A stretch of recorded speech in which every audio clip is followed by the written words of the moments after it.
Hola, ¿cómo están? Bienvenidos nuevamente.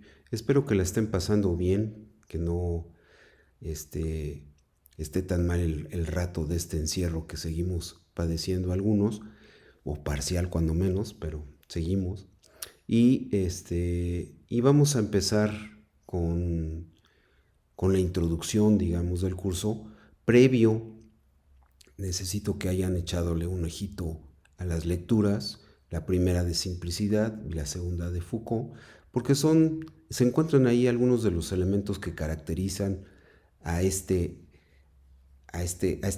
curso que parece para algunos y por cómo suena muy raro, ¿no? ¿Cuáles son esos elementos? Bueno, vamos a iniciar por el título del curso.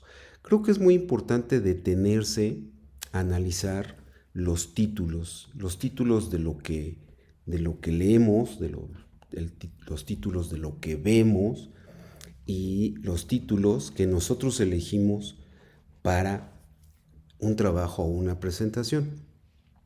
Creo que es algo que no reparamos muchas veces, pero que sí es importante. Quiero llamar la atención sobre ello para que la próxima vez que hagan un trabajo piensen en el sentido que tiene un título cuando es elegido.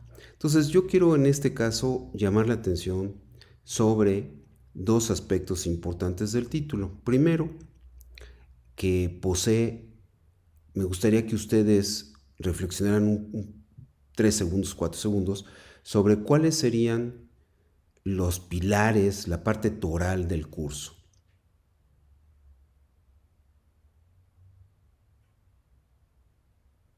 Bueno, si yo le echo un ojito al título, yo veo dos secciones claramente diferenciadas, inclusive están ahí puestas una con itálicas y negritas y la otra parte separada por dos puntos, la parte de letras de la fuente natural y que dice similitudes y diferencias. Entonces yo diría que de entrada el título tiene dos elementos. La parte toral del curso que vamos a ir analizando a lo largo de él es precisamente qué son, cómo entendemos, cómo construimos las semejanzas y las divergencias. Y estas, ¿qué importancia tienen en el otro concepto que está incluido ahí, que aparece como parentesco? Preparé una primera inducción que tiene que ver precisamente con las lecturas, decía yo. Foucault habla de elementos, de signos, de inclusive Humberto Eco, no sé si han tenido oportunidad de leer la novela esta del monje, ¿no? Del nombre de la rosa, que utilizan mucho el valor de los signos y de los símbolos. Generalmente los signos y los símbolos los vemos como representaciones gráficas, ¿no? Y me llamó mucho la atención un libro que estoy leyendo ahorita que se llama, precisamente es una entrevista con Humberto Eco y habla precisamente de si los libros van a permanecer en el tiempo o si vamos hacia la extinción del libro como instrumento de lectura, comparándolo con los medios electrónicos. Y una de las cosas que apunta es que podría ser que el lenguaje visual podría dar o se inició como una alternativa al lenguaje escrito. Y lo que hemos visto es que con la aparición de los medios electrónicos y de los dispositivos para la lectura, el, el medio visual se ha ido relegando al medio escrito.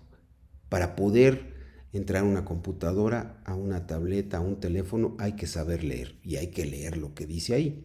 Entonces, estos símbolos y signos que antes eran gráficos, los podemos manejar de una manera que sean símbolos escritos, es decir, las palabras. Y las palabras son conceptos. Entonces lo que he preparado ahorita es una pequeña introducción a cómo se generan los conceptos, el valor de sí mismos y quizá un poco la relación, el valor que tiene la relación entre los conceptos. ¿Ok? Entonces, vamos a entrar a esta primera parte y después voy a dejar un día, o más o menos ahorita que viene el fin de semana para que le piensen un poquito, y la semana que entra vamos a entrar en otra parte muy interesante del curso que tiene que ver con la percepción. ¿Ok? Entonces, a ver qué les parece. Ok, pues entonces, ¿qué son los conceptos? Quedamos que las semejanzas y las diferencias son conceptos. He puesto aquí del lado izquierdo una serie de palabras, de símbolos o de signos. Idea, taza, imagen, evolución, partido, automóvil, gen, amor, hombre, vida, escudriñar, pintura, pirámide. Cada uno de estos conceptos pueden ser representados, como decía yo hace un momento, de manera visual. Es el lado derecho. Pero si ustedes cierran los ojos y yo digo idea, ese concepto es muy diferente a automóvil. Abren los ojos y quizá su concepto de automóvil sea mucho más cercano al dibujo que tienen ahí. Pero el concepto de idea puede variar diametralmente a la figura, a la representación gráfica que está a la derecha. Entonces hay conceptos, es decir, palabras, símbolos, signos, que son mucho más comunes a nuestra, digamos, revelación que otros. También cuando digo hombre, pues quizá las chicas relacionan con un hombre como el que está ahí, ¿sí? Pero no todas, a lo mejor tienen una idea diferente de lo que es un hombre. Entonces, por un lado tenemos a los conceptos, que son palabras, que son símbolos, y a la expresión de esos conceptos. Esa expresión es lo que nosotros le llamamos una representación, ¿sí? Abstracta.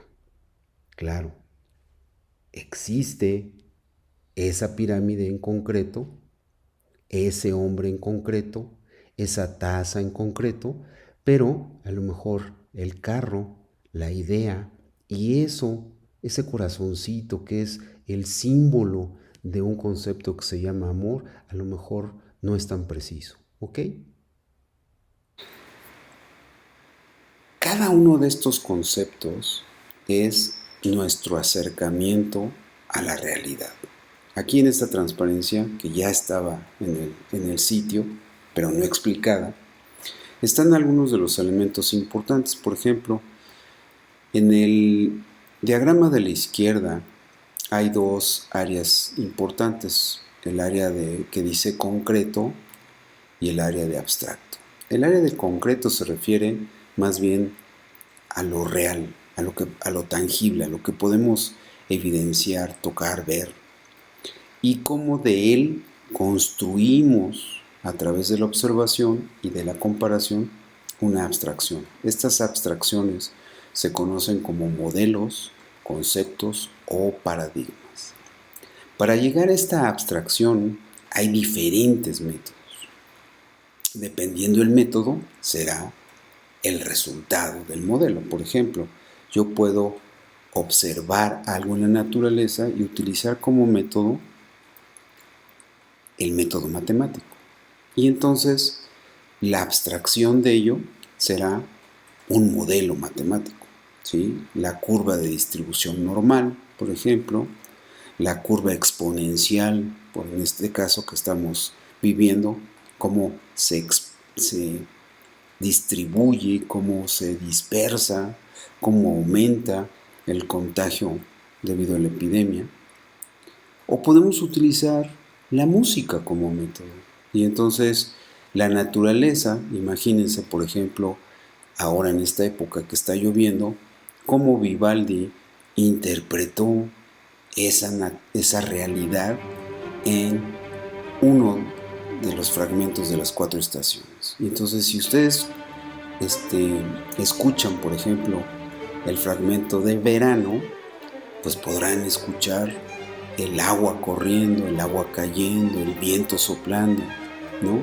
Y eso es la percepción del autor, del observador, a través de un método para realizar un concepto, un modelo o un paradigma. Entre más cercano esté esta abstracción de lo concreto, es decir, si la distancia de las líneas azules que están en la izquierda se va reduciendo, estaremos ante un concepto que es cada vez más realista. Y vean que las flechas dan vuelta y regresan, es decir, podemos observar a través de un método, elaborar un modelo y este modelo aplicarlo, llevarlo a la naturaleza para ver si se comporta. Igual un modelo parte de una realidad a través de un método, la estadística, la matemática, lo que quieran, se forma ese modelo y ese modelo regresa a la naturaleza para ver si realmente hay una correlación entre la abstracción y el concreto. Entonces, a través de los métodos este espacio se va reduciendo y nos va creando una relación uno a uno. Estos modelos y conceptos se convierten a veces en teorías y leyes. Y estos paradigmas tienen dos elementos importantes. Algo que se le llama el cinturón, que es la parte amarilla, aquí perdí la flechita que lo indicaba, y luego, el amarillo es el núcleo, y luego tienen una parte naranja que es lo que se conoce como el cinturón de protección de un concepto, de un paradigma, y es la cantidad de datos que aportamos para que ese núcleo se fortalezca y ese concepto prevalezca a lo largo del tiempo y del espacio, un modelo o un paradigma. En términos generales, Kuhn decía que hay dos grandes ciencias, la ciencia ordinaria y la ciencia extraordinaria. Normalmente la ciencia ordinaria lo que hace es precisamente contribuir con estos elementos que engrosan el cinturón de protección de un paradigma o de un concepto y lo hacen mucho más robusto. Pero la ciencia extraordinaria lo que trata de hacer es realmente atravesar ese cinturón y llegar al núcleo, a la esencia, a la médula de ese paradigma, de ese modelo o de ese concepto y falsearlo, en palabras de Popper. Para Popper, la ciencia debe de estar fincada en demostrar que algo es falso, ¿sí? Entonces no es acumular datos para demostrar que algo es verdadero, sino más bien encontrar evidencias que demuestren que el núcleo está mal y que hay que reconstruir el modelo, el concepto o el paradigma. De esta manera entonces tenemos 4 grandes áreas en la ciencia. El área de los conceptos, que le llamamos conceptual, que es generalmente las ciencias de carácter descriptivo, ¿no? O sea, lo que hacen es describir cosas, describir fenómenos, describir situaciones, describir objetos.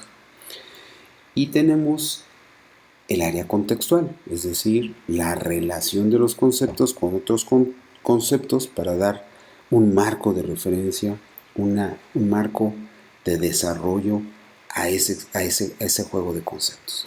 Y por otro lado tenemos a los métodos y algo muy importante, la historia, que tiene que ver no solamente en términos cronológicos, hay una tarea que ustedes tienen ahí que se llama la línea del tiempo, ese es hacer la historia en términos cronológicos, pero también hay una parte histórica que tiene que ver con el origen y el desarrollo de las cosas, el origen y el desarrollo de un concepto, el origen y el desarrollo de una disciplina, cómo la historia inclusive modifica las concepciones conforme se van aportando elementos diferentes. No es lo mismo el concepto de vida cuando podemos observar a lo que consideramos seres vivientes a simple vista, que cuando se inventa el microscopio, nos acercamos a él y vemos entonces que la vida no son los organismos macros, sino que también hay organismos microscópicos que no son,